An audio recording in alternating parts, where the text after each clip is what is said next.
Chers amis, bonjour.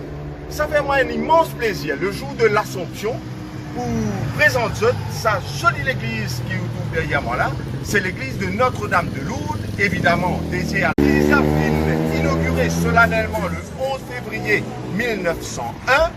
Et bien, ces histoires commencent bien avant, avec une petite chapelle qui finit construire en 1879, après le don d'un terrain par une Madame Leguin quelques années auparavant. Et nous dans la nef qui vient d'un mot latin, navis, qui veut dire navire, c'est là que ban fidèle assemblée. Et quand vous êtes là-haut, vous trouvez qu'il a la voûte est en forme de coque de bateau. Sur votre droite, vous trouvez une jolie bénitier en pierre de taille également, sculptée.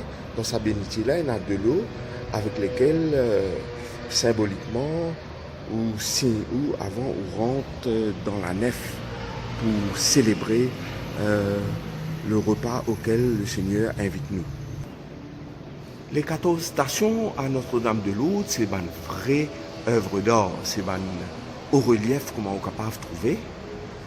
Un hôtel en marbre blanc sculpté et derrière un joli retable également en marbre sculpté. Et là sur la gauche, il y a la chapelle latérale qui est dédiée à Notre-Dame de Lourdes. On trouve la Vierge en haut qui représente aussi la grotte la Vierge qui apparaît à Bernadette Soubirous, et là nous trouvons Bernadette Soubirous, une représentation. Vitrail qui représente Sainte-Anne et la Vierge Marie. Et là nous trouvons que Sainte-Anne présente un livre, pour ainsi dire, à la Vierge Marie. C'est le symbole même de la transmission.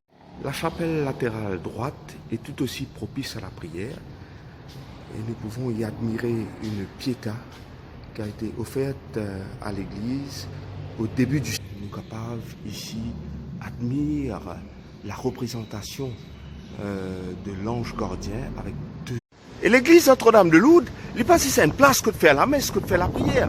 Il y a toute une organisation sociale autour qui promouvoir l'élévation de l'homme, le développement holistique de l'être humain. Par exemple, là, derrière l'église, on trouve la salle Saint-Louis, on trouve la bibliothèque Saint-Joseph, on trouve aussi les bureaux de la SEDEC, et un petit peu plus loin, nous trouve l'école primaire ancienne Notre-Dame de Lourdes.